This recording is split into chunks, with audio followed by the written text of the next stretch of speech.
Ya veo a más de 60 asistentes y sé que están confirmados más de 100.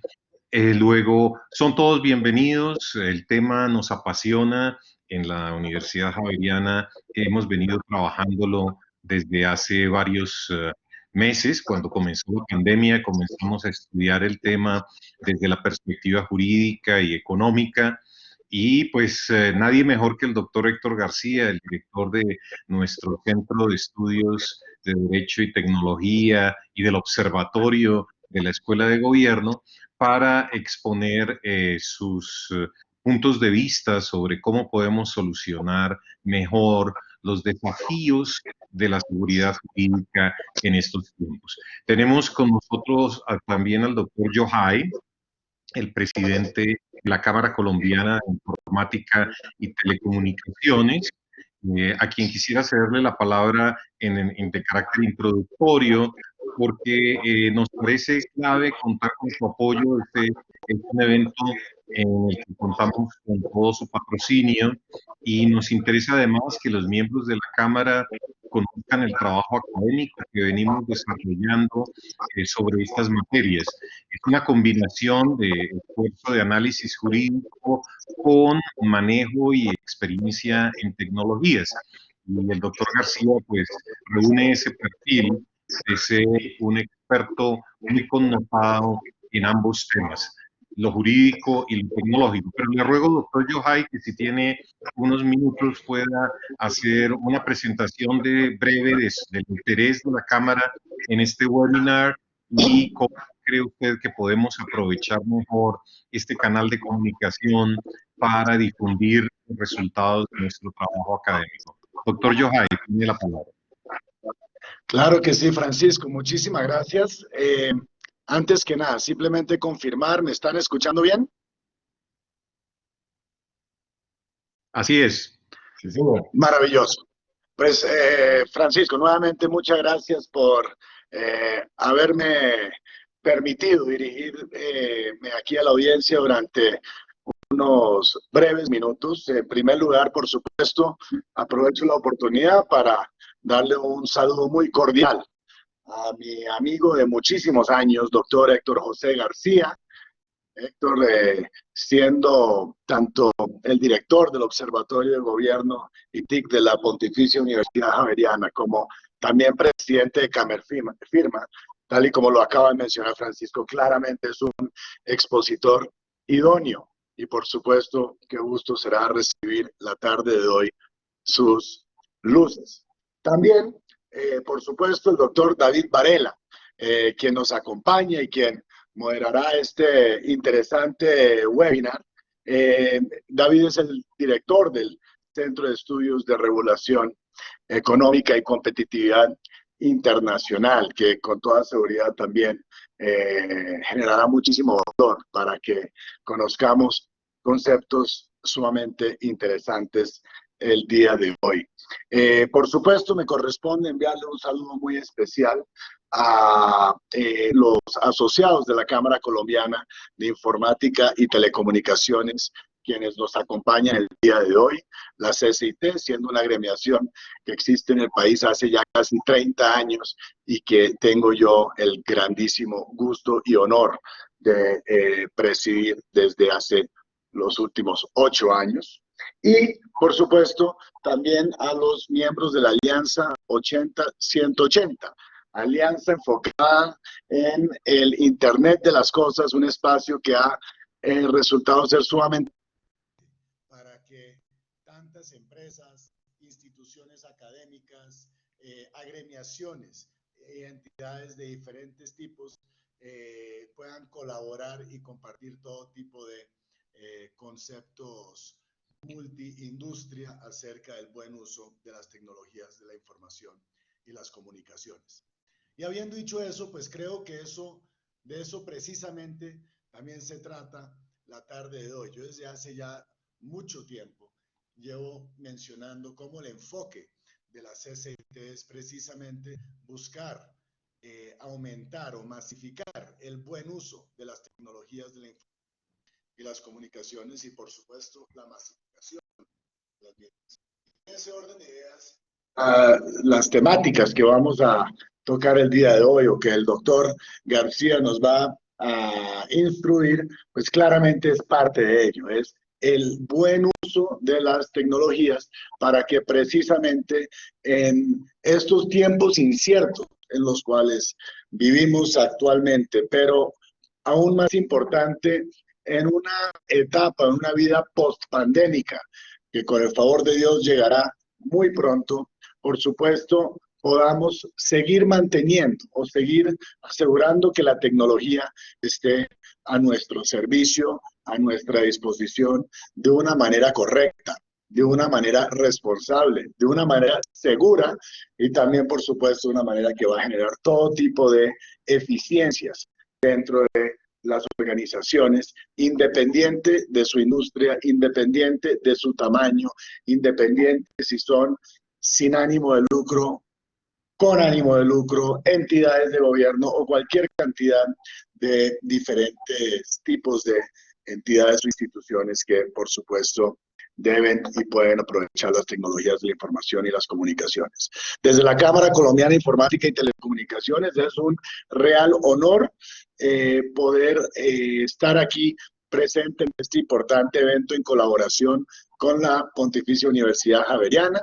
Somos socios de un acuerdo estratégico que tenemos en desarrollo desde hace más de un año, año y medio, si mal no recuerdo, y por supuesto para nosotros desde la CCIT es un gran honor poder desarrollar este evento y ojalá muchos más en un futuro cercano junto con la universidad. Así que sin más preámbulo, me permito nuevamente agradecerles a todos los participantes de esta sesión por acompañarnos y asignarnos un pedazo de sus ocupadas agendas del día de hoy, y con eso creo yo que debemos ya entrar en materia. Así que adelante, señores, y nuevamente gracias por la posibilidad de haberles transmitido estas breves palabras. Gracias, doctor Yohai. Bueno, yo retomo la palabra como moderador y debo comenzar animando a todos los participantes a enviarnos sus preguntas a través del chat del evento, de modo que yo pueda, en un diálogo permanente con el doctor García, transmitir esas preguntas. Esperamos hacer este webinar lo más dinámico posible, así nos lo ha pedido el doctor García, de modo que yo estaré tomando atenta nota de sus inquietudes y seguramente resumiré y compilaré algunas de ellas para integrar temas y facilitar la respuesta del doctor García. Sin embargo, le ruego a él que para comenzar con el webinar nos haga su presentación inicial, como bien lo prefiera, si solo verbalmente o con presentación compartiendo su pantalla, pero que nos permita sobre todo ingresar a los grandes temas de la seguridad jurídica digital. Hemos hablado siempre de las firmas digitales, de las firmas electrónicas. Algunos tal vez no tenemos tan clara la distinción, y el marco legal vigente tradicional, digámoslo, desde la Ley de Comercio Electrónico de 1999 hasta el día de hoy, ha sido completado con legislación de emergencia, en particular el decreto 806 del mes de junio de este año. Por consiguiente, tenemos un marco legal en evolución, pero unas herramientas tecnológicas ya consolidadas en el mercado, y otras que seguramente el doctor García nos mencionará, que están emergiendo y que pueden ser la respuesta más adecuada para los desafíos de la pandemia. Doctor García, por favor. Bueno, ¿me oyes bien, David? Sí, perfectamente. Voy a silenciar mi micrófono para evitar los ecos, pero estaré... Perfecto. Bueno, en primer lugar, dar un cordial saludo, por supuesto, al presidente de la Cámara Colombiana de Teleinformática y Comunicaciones, de Informática y Telecomunicaciones, al doctor Samuel Alberto Yohai, un gran amigo y una gran persona que ha hecho un esfuerzo muy importante a través de la Cámara y de iniciativas como la Alianza 80-180 para promover todos estos temas de las tecnologías de la información y las comunicaciones. Y David, gracias también a ti, por supuesto a todas las personas que nos están acompañando, que nos regalan este espacio valioso de su tiempo. Mil gracias a todos los que nos están oyendo y espero que este sea un espacio de interés para todos donde les podamos aportar ideas y conceptos nuevos. Lo que diría para empezar, David, y para ir calentando un poco el tema, es que evidentemente venimos hablando de los procesos de transformación digital desde hace ya un buen tiempo. Y la pandemia y la emergencia económica y social lo que ha hecho es que este proceso se acelere. Ejemplos como el decreto 806 que mencionabas, donde se incorporan las TIC en el sector justicia, son, digamos, ejemplos de la masificación o del aceleramiento, si se quiere, que tienen los procesos de transformación digital actualmente.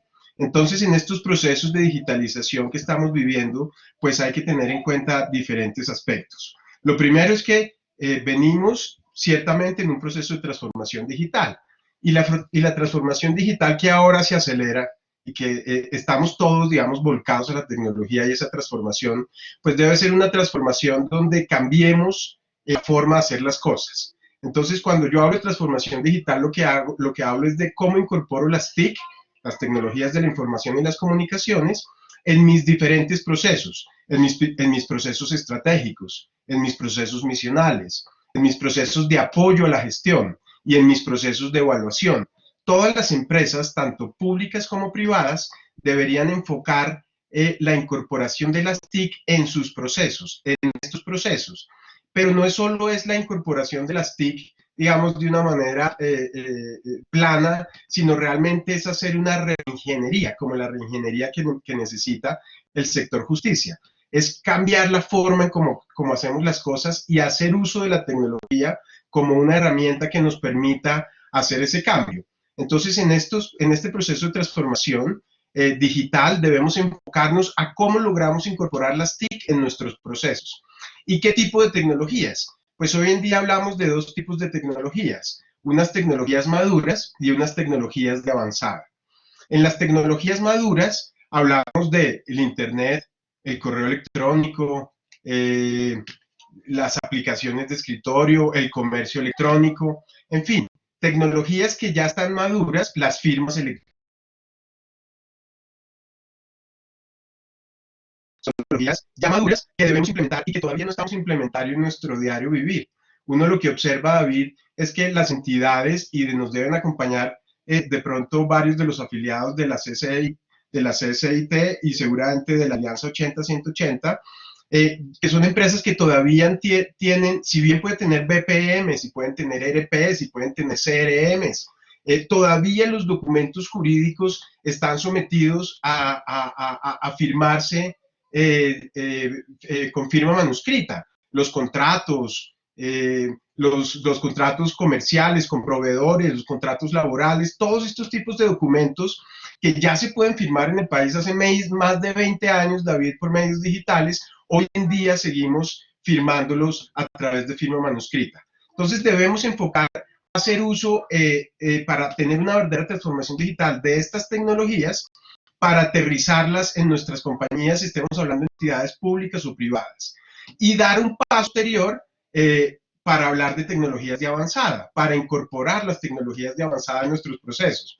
¿Qué tecnologías de avanzadas? Pues las que venimos oyendo tradicionalmente, el blockchain, la inteligencia artificial, el Internet de las cosas, el machine learning, la analítica de datos. Todas estas tecnologías ya también las tenemos disponibles, pero son tecnologías avanzadas. Y aquí en Colombia a veces me sorprende que nosotros ya queremos dar un salto hacia el blockchain y todavía no estamos firmando electrónicamente los documentos. Todavía no sabemos ni siquiera la diferencia entre una firma digital y una firma electrónica. Entonces la invitación y digamos el norte, David, debe ser hacia tener una transformación digital que hoy en día se nos volvió una necesidad, pero que lo hagamos paso a paso y enfocado a procesos, para incorporar en primer lugar las tecnologías maduras, como lo pueden ser los mecanismos de certificación digital, posteriormente las tecnologías tecnologías de avanzada como el blockchain, el Internet de las cosas, la inteligencia artificial y digamos todas estas tecnologías que si bien están disponibles, todavía no son tecnologías maduras en nuestro entorno. Entonces debemos apuntar a ese proceso de transformación digital que nos volvió nuestra realidad, se volvió una necesidad de primera mano hacerlo, pero vamos paso a paso y primero entendamos las tecnologías maduras, adoptemos las tecnologías maduras y después vamos dando pasos hacia las tecnologías de avanzada. Esa es como la primera impresión, apreciado David. El audio, David. Tu audio, por favor. Discúlpame, el entusiasmo a veces nos limita el buen manejo de la tecnología y comencé a hablar antes de abrir el micrófono, pero ya que estoy de nuevo conectado, quería relacionar esta introducción tuya con una primera pregunta que nos formula Andrés López y es: ¿cuál sería el nivel de preparación de Colombia para una transformación digital? ¿O se quedará la transformación en un simple cambio de formatos? Creo que es una buena pregunta para ambientar tu introducción, porque creo que nos permite hacer algunas comparaciones internacionales y tú como consultor y presidente de una compañía multinacional con presencia en Colombia, puedes ser la persona más adecuada para conectarnos la situación de nuestro país con un entorno internacional en el que todos estamos compitiendo por la transformación digital, pero efectivamente no todas nuestras expectativas se satisfacen, como lo sugiere Andrés López. ¿Quisieras tú tomar esa pregunta sobre el nivel de Colombia en materia de transformación digital y conectarla con la experiencia de otros países? Claro que sí, David, y gracias por la pregunta. Efectivamente, yo diría que Colombia tiene los instrumentos normativos para poder hacer hoy en día procesos de transformación digital al interior de las instituciones y de las entidades. Claramente no somos los líderes ni en la región ni en el mundo, pero tampoco somos los de la cola. Yo lo que insisto nuevamente en que tenemos el andamiaje normativo. La ley 527 de 1999, que es la ley de comercio electrónico, lleva 21 años en el país. Esta norma permite que todas las entidades públicas o privadas a su interior puedan firmar contratos, resoluciones, actos administrativos, actos de adjudicación, cualquier tipo de documento de manera digital. Y lo que vemos es que ni la empresa privada ni la empresa pública realmente estaban o están adoptando mecanismos como la certificación para firmar este tipo de instrumentos. Entonces, lo que uno ve es que, si bien es cierto, la norma está, la tecnología está, no la usamos. Ahorita estamos en una carrera, si se quiere, contra el reloj y contra el mundo entero para tratar de adaptar y empezar a crear flujos de firmas al interior de mi entidad. Pero todavía estamos muy rezagados. Entonces yo diría que la respuesta sería: nosotros estamos preparados porque tenemos normas que nos lo permiten. Una norma de comercio electrónico, una norma que regula el tema de firma electrónica, normas que en la administración pública, como el CEPACA, la ley 1437 de 2011, nos llevan y nos invitan a incorporar las TIC en la administración pública. Tenemos recientemente el decreto 620 de 2020 sobre servicios ciudadanos digitales. Tenemos el último decreto ley que ya habla, por ejemplo, de temas sobre escritura pública digital, ya abriendo paso hacia las notarías digitales. Es decir, y la tecnología la tenemos a disposición. Sin embargo, no la usamos. Entonces ahí es donde viene el tema: es realmente estamos preparados en las normas y estamos preparados en tecnología, pero todavía tenemos un chip que no nos ha permitido realmente cambiar y dar el paso. La pandemia se volvió ese acelerador que necesitaba la transformación digital para lograr aterrizar eso. Ejemplos, voy a poner ejemplos de países cercanos. En Perú el 100% de las notificaciones se hacen a través de medios digitales en el sector justicia. Y en la administración pública igual.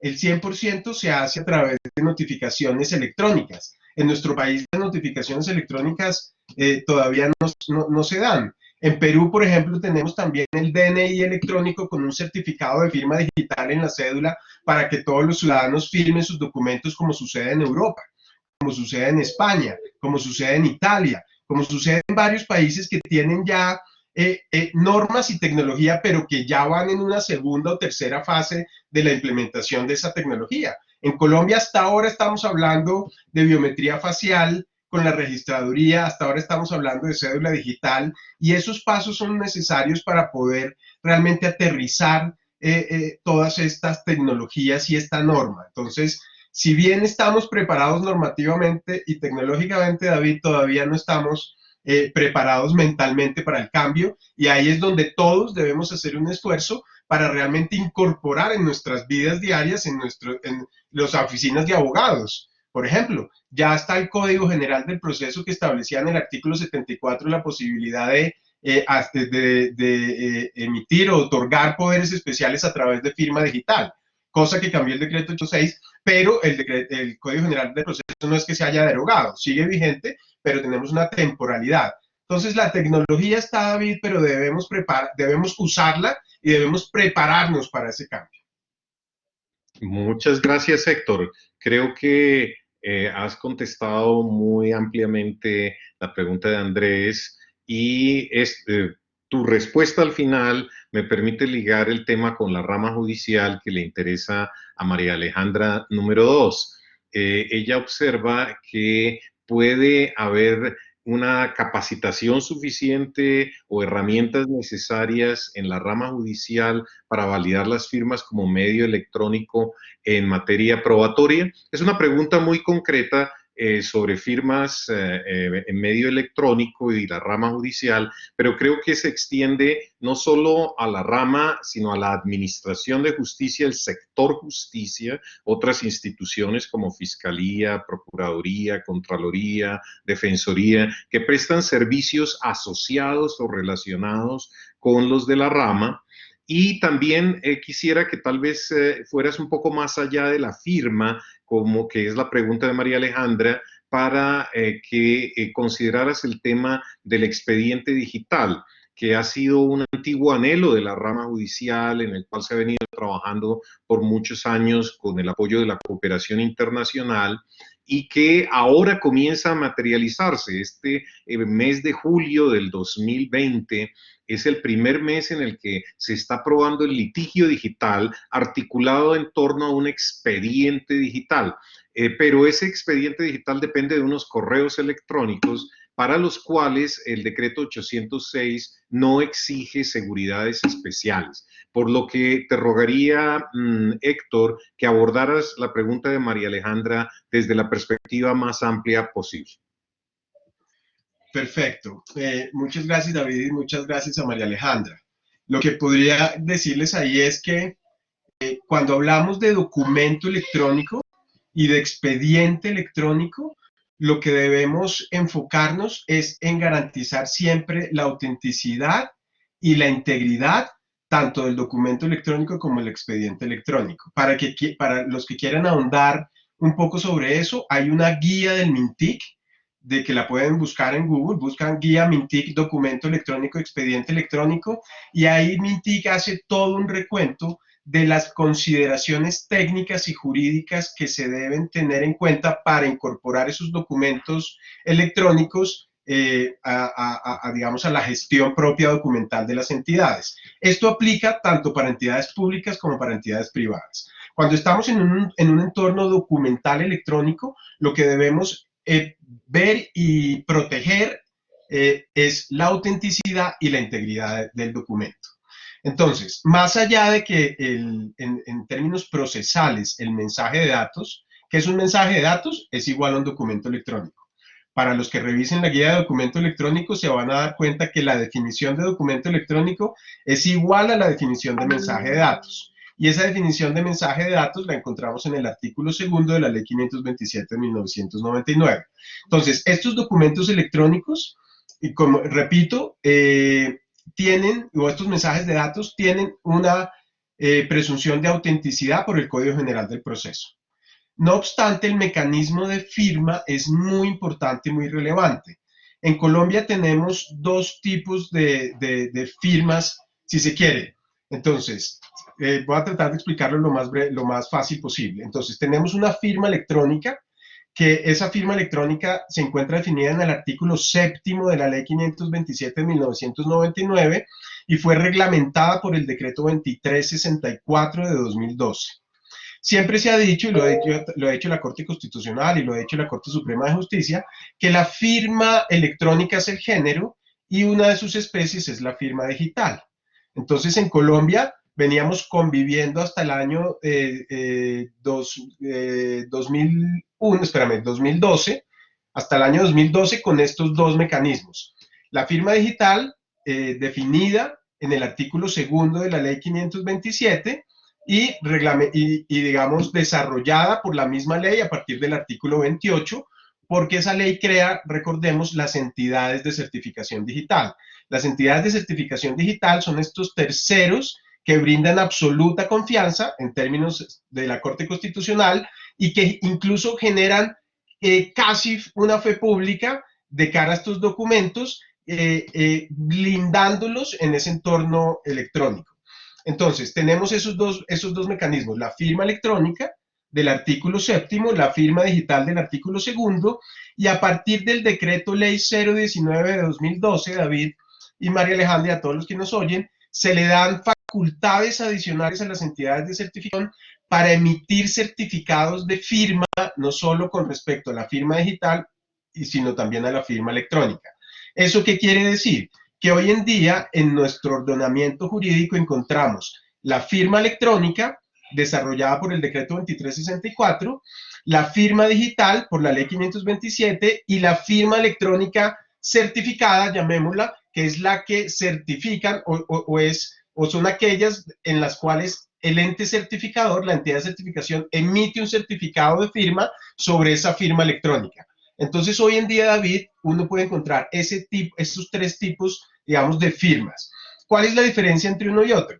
La firma electrónica simple, llamémosla simple, no, la ley no la llama así, pero llamémosla para efectos académicos así. La firma electrónica simple puede ser emitida por cualquier persona. Tú y yo, David, o María Alejandra, o todas las personas que nos están oyendo podrían crear sus firmas electrónicas. La firma electrónica es un acuerdo de voluntades. El decreto 2364 nos brinda algunos ejemplos: códigos, contraseñas, claves, biometría, en fin, todos estos mecanismos los podemos crear cualquier persona para identificarnos frente a un mensaje de datos, ¿de acuerdo? Ya si yo mezclo una serie de firmas electrónicas, podría conseguir incluso no solo autenticidad, sino integridad.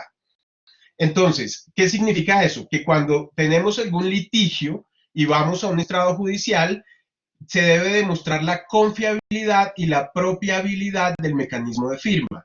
Eso lo dice el decreto 2364. Y eso se logra, se hace a través de un perito experto.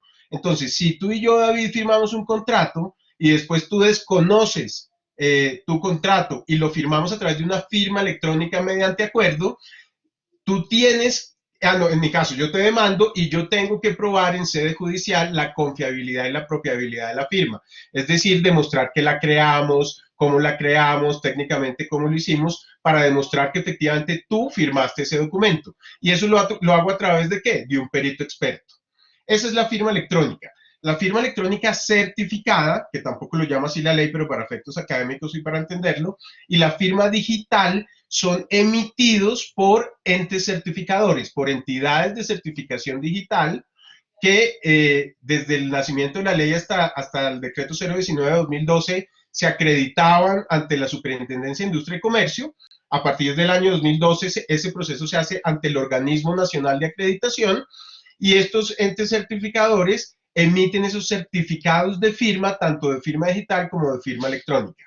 En el caso de la firma electrónica certificada, el perito experto, quien funge como perito experto es la ONAC, porque recordemos, David, que para que una entidad de certificación pueda ofrecer un servicio al público, debe pasar previamente por un proceso de acreditación ante el ONAC, ante el Organismo Nacional de Acreditación. Entonces, la firma electrónica certificada en juicio, quien funge como perito y a quien yo voy a llamar es a ONAC, a decirle, señores ONAC, tengo un problema con una firma electrónica que usted me auditó, que usted me certificó, y necesito que usted acuda a juicio para que demostremos la confiabilidad y la propiabilidad del mecanismo. Y la firma digital es el único mecanismo que goza de una presunción legal de no repudio, de autenticidad e integridad. Luego es el mecanismo idóneo para firmar contratos, actas, resoluciones, digamos, documentos que tengan un alto valor jurídico. ¿De acuerdo? Entonces, esos son los tres tipos de mecanismos de firma que tenemos. Los dos primeros no tienen presunción legal. Firma digital es la única que tiene presunción legal de no repudio, de autenticidad e integridad, y la que técnicamente en un mismo mecanismo te permite garantizar la autenticidad y la integridad. ¿La autenticidad qué es? Que realmente yo sea quien dice ser, que el firmante sea el que realmente está suscribiendo el mensaje de datos. E integridad significa que ese documento no puede ser alterado o modificado. ¿De acuerdo? Entonces, esos dos requisitos y esos dos elementos presumen cuando se utiliza un mecanismo de firma digital. Ahora bien, eso nos lleva a hablar del expediente judicial. El expediente judicial se compone de documentos electrónicos. Entonces, esos documentos electrónicos el objetivo y lo ideal es que vengan, o sea, que haya una garantía de autenticidad e integridad. Lo ideal y lo aconsejable es que todos se firmaran digitalmente. Si no está firmado digitalmente y se aporta una prueba que no lleva ningún tipo de firma, el abogado, ¿qué debe hacer? O tacha de falso el documento o lo desconoce. ¿De acuerdo? Entonces, a todos los abogados, cuando les presenten un documento, un mensaje de datos, si no viene firmado, ¿qué debería hacer? Desconocerlo, en principio. ¿Qué pasa cuando lo desconoce? La otra parte, cuando lo desconoce esa parte, la otra parte, perdón, que lo firmó, deberá entrar a demostrar que sí lo firmó, la confiabilidad y la propiabilidad. Entonces, fíjate que si yo aporto un documento firmado digitalmente, ¿qué pasa? Hay una presunción legal de no repudio. El juez no te va a pedir nada, ¿ves? Y la otra parte no lo puede repudiar porque hay una presunción legal de derecho. En cambio, en el caso de las firmas electrónicas, ahí sí se puede desconocer el documento, se puede tachar de falso el documento, y en ese caso tendrán que intervenir peritos expertos a dirimir el asunto. Entonces, el expediente judicial, que esperamos que esté en el sector justicia, debe ser alguna plataforma que tenga toda esta lógica, que incorpore mecanismos como firmas electrónicas, firmas digitales, no necesariamente, digamos, en un... Todos los empresarios que nos están viendo, yo tengo que firmar necesariamente todo con una firma digital. No, les pongo un ejemplo. Una empresa importante de servicios públicos, ayer estábamos hablando precisamente de esto, y ellos decían, pero es que yo tengo 7 personas que previamente autorizan la comunicación, pero la firma únicamente ya es el representante legal ordenador del gasto. Entonces, en un documento de esos, David, lo aconsejable es utilizar firmas electrónicas para los vistos buenos y firma digital para el representante legal. Entonces, fíjate que realmente el escenario ideal es una combinación o una simbiosis entre mecanismos de firma electrónica y firma digital. Esos documentos llegarán al expediente. ¿Qué es lo que dice la guía de expediente electrónico? Que tú debes firmar el índice con un mecanismo de firma digital para garantizar que tu contenido no va a ser alterado. Si yo firmo el índice final del expediente o lo voy firmando a medida que vaya incorporando documentos, ese índice no se puede alterar. Y si no se puede alterar, te da la garantía que el expediente no va a ser alterado ni que le van a agregar piezas, documentos, o que le van a extraer documentos, porque el índice va a ser tu pauta y como tiene firma digital, no va a poder ser modificado o alterado. Eso me lleva también a la tercera parte de la pregunta, perdón que me explaye, que es el tema del correo electrónico. En el tema del correo electrónico, el CEPACA y diferentes normas han dicho, listo, incluso el decreto 806 ahorita pues es el que más lo promueve, y es notifique a través de correo electrónico, ¿verdad? Y eso está bien. Si tú das tu dirección de correo electrónico, David, pues es válido que te llegue a ti una notificación por correo electrónico, ¿verdad? Porque tú lo autorizaste, ¿de acuerdo? Entonces, y digamos que eso está bien, eso es un adelanto, eso es utilizar, hacer uso de una tecnología madura como lo es el correo electrónico.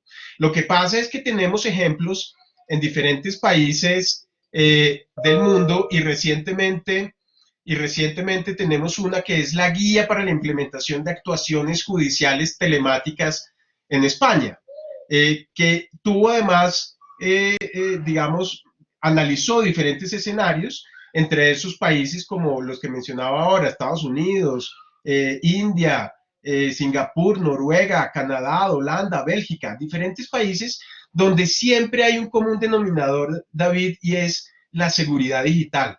Y te hablan de autenticidad e integridad. O sea, son dos adjetivos que siempre se utilizan y que siempre deben estar presentes, porque es importantísimo garantizar las piezas, la autenticidad y la integridad de las audiencias, de los videos. ¿Quién sabe si a ti tú diste una declaración, David, y te la modificaron? ¿Ah? O María Alejandra va y da un testimonio por video, es que eso se puede editar y le pueden poner palabras a uno que uno no ha dicho. Lo mismo en el correo electrónico. Si yo te voy a notificar, David, a través de tu correo, del correo electrónico, yo te notifico a tu correo, pero lo ideal es que yo, que soy la administración pública o de justicia o la empresa, te notifique a través de un mecanismo donde yo garantice que realmente tú recibiste la notificación. No solo el aviso de notificación, sino el acto que se notifica, bien sea público o privado. Si tú vas a emitir un servicio público, que yo me asombro todavía que recibamos recibos públicos en físico, que además uno ya no los quiere ni tocar. Entonces, eso yo digo, hoy en día no tiene razón de ser porque tenemos el correo electrónico certificado. ¿Qué es el correo electrónico certificado, David? El correo electrónico certificado es un servicio que se presta ya en Colombia hace más de 10 años y hoy en día se pueden estar emitiendo alrededor de 1 millón de correos electrónicos certificados. Este correo electrónico certificado tiene la misma validez jurídica y probatoria que el correo certificado que utiliza 472. De hecho, el mismo 472 ofrece correos electrónicos certificados. Y es que la diferencia de este correo es que le da certeza al remitente de la recepción del mensaje. Si yo ahorita te envío un correo, David, desde mi Gmail o desde mi Outlook o desde la plataforma que yo tenga, seguramente te llega, pero yo nunca voy a saber si te llegó o no te llegó. ¿Ves? Y para efectos de notificaciones, entonces yo como abogado o como empresa de servicios públicos o como empresa privada que quiero saber, oiga, si le habrá llegado la notificación, pues no lo voy a poder saber. Con el valor agregado, y es que los correos electrónicos tradicionales no son seguros en la medida en que no están cifrados. Es decir, es posible interceptar el correo electrónico, modificarlo y alterar todo el contenido. Cuando hablas de un correo electrónico certificado, estás hablando de un protocolo de comunicación. Usualmente se utiliza un protocolo que se llama SSL, que es Secure Socket Layer, y este protocolo te cifra o te asegura de punta a punta la comunicación, adicional a permitirte tener certeza sobre el recibido del mensaje. Entonces, fíjate que, por ejemplo, nosotros notificamos actualmente todo por correo electrónico certificado y dormimos tranquilos porque estamos seguros de que la persona lo recibió y el día de mañana si tengo un inconveniente yo tengo mi soporte. Y este es un servicio que también prestamos las entidades de certificación digital. No es exclusivo, pero también lo prestamos y ya lo utilizan. Fíjate que la Jurisdicción Especial para la Paz acaba de comprar 100,000 correos electrónicos certificados. Entonces, la Jurisdicción Especial para la Paz le está cogiendo ventaja digital a las demás jurisdicciones. Entonces, tenemos las herramientas y espero que haya podido contestar bien la pregunta, David.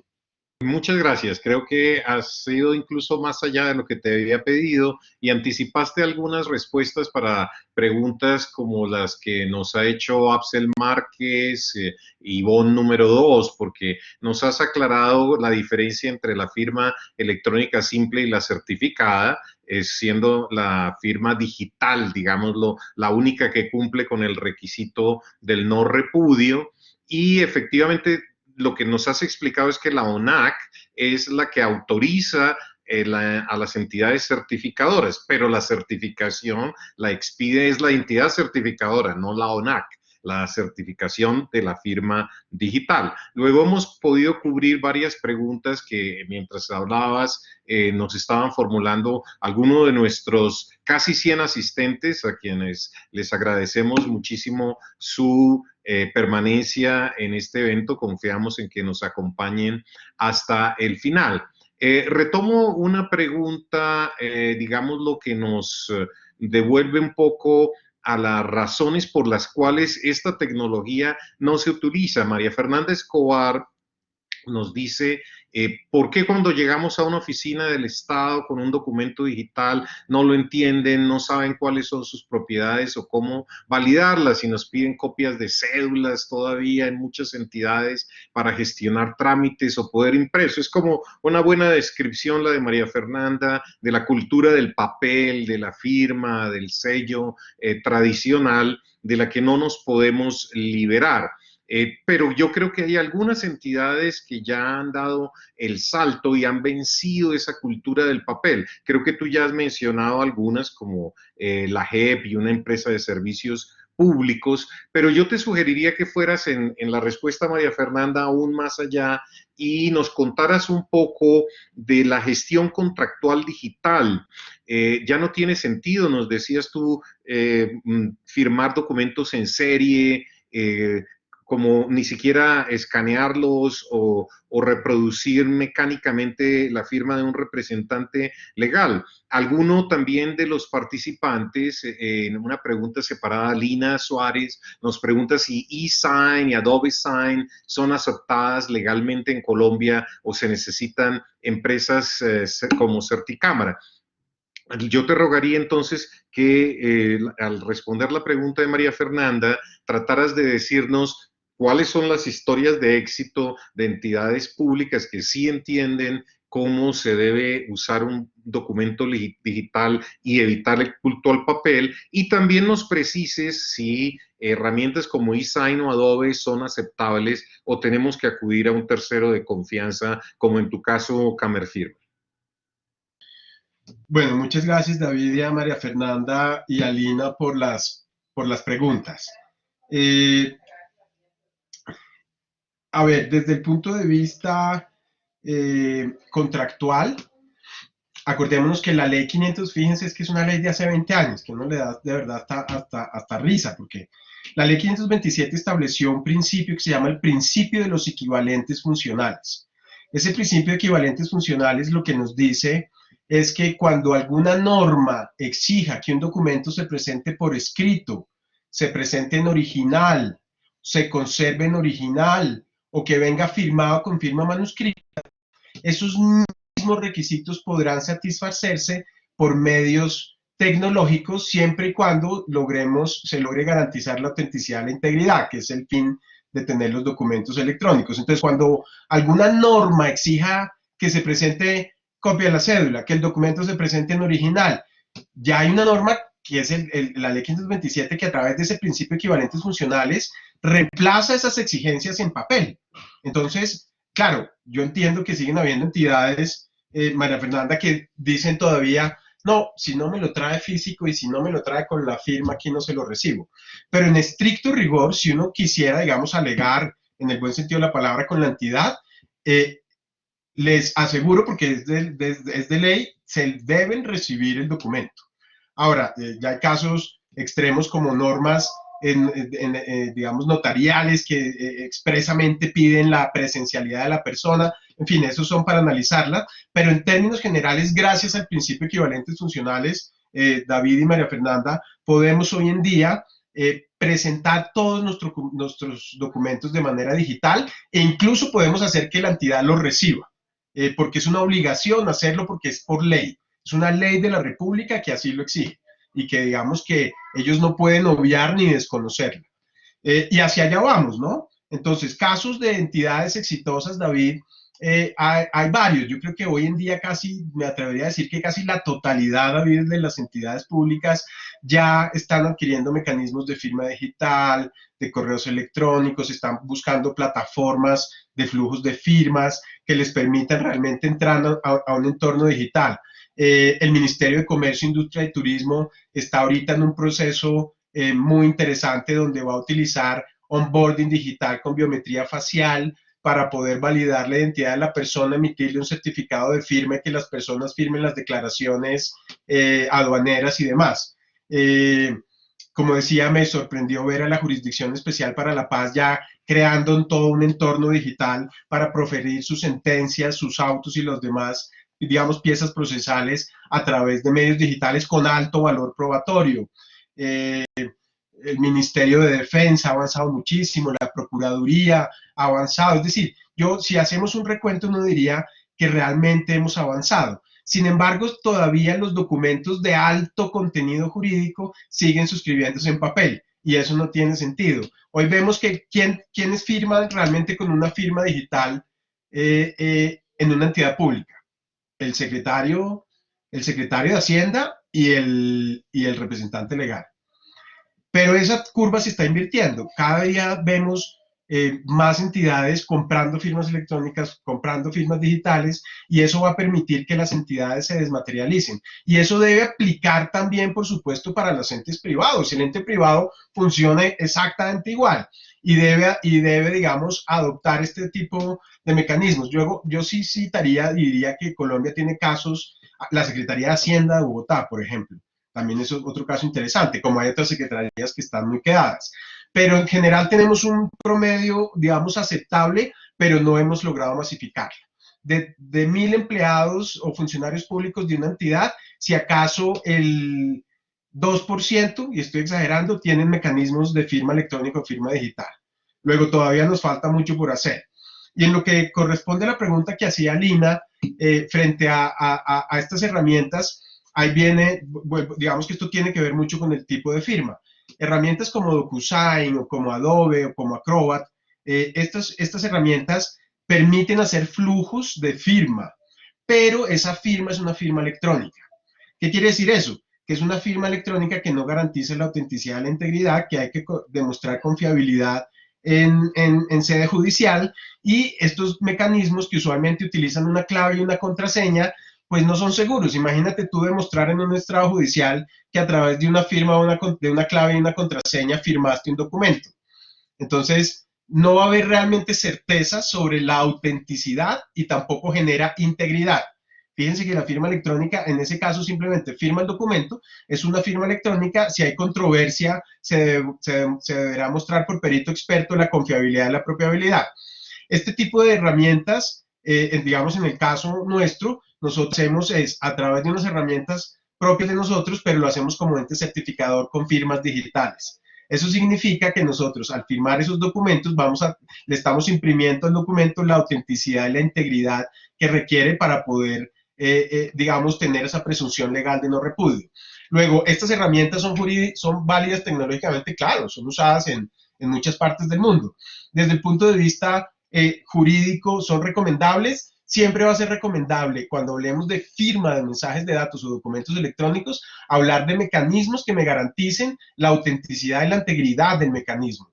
Si yo tengo un mecanismo que me lo garantice, pues voy a estar tranquilo porque sé que confío, y si se quiere, traslado el riesgo a un ente certificador. Luego, si bien es válido jurídicamente hablando utilizar mecanismos y flujos de firmas como DocuSign a través de una clave y una contraseña que finalmente es una firma electrónica, va a tener ese inconveniente porque no te está garantizando ni dando certeza sobre la autenticidad y la integridad. Lo que sí hacen mecanismos de firma digital. Si estas herramientas incorporaran mecanismos de firma digital sobre sus plataformas, digamos que nos darían una tranquilidad enorme. Entonces, ese tipo de herramientas, digamos, las utilizamos nosotros hace muchos años en Europa. Recordemos que Camerfirma es un ente certificador que funciona en diferentes países de Europa, ya en Colombia y en Perú, y siempre los mecanismos recomendados para firmar esto y para evitarse cualquier controversia de juicio es el mecanismo de firma digital. Muchas gracias, Héctor.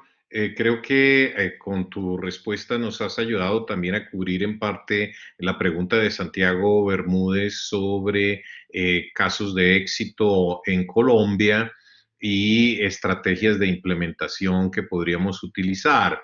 Eh, yo retomaría aquí en este punto una pregunta de Andrés López sobre el aporte de la academia, para que nos cuentes un poco lo que está haciendo el observatorio de la Escuela de Gobierno y también el Centro de Estudios de la Facultad de Ciencias Jurídicas. ¿Cómo podemos apoyar nosotros en el cambio cultural que realmente parece ser el más difícil de realizar? Los cambios legales, tú nos has explicado, ya se realizaron, incluso desde hace muchos años están previstas las herramientas.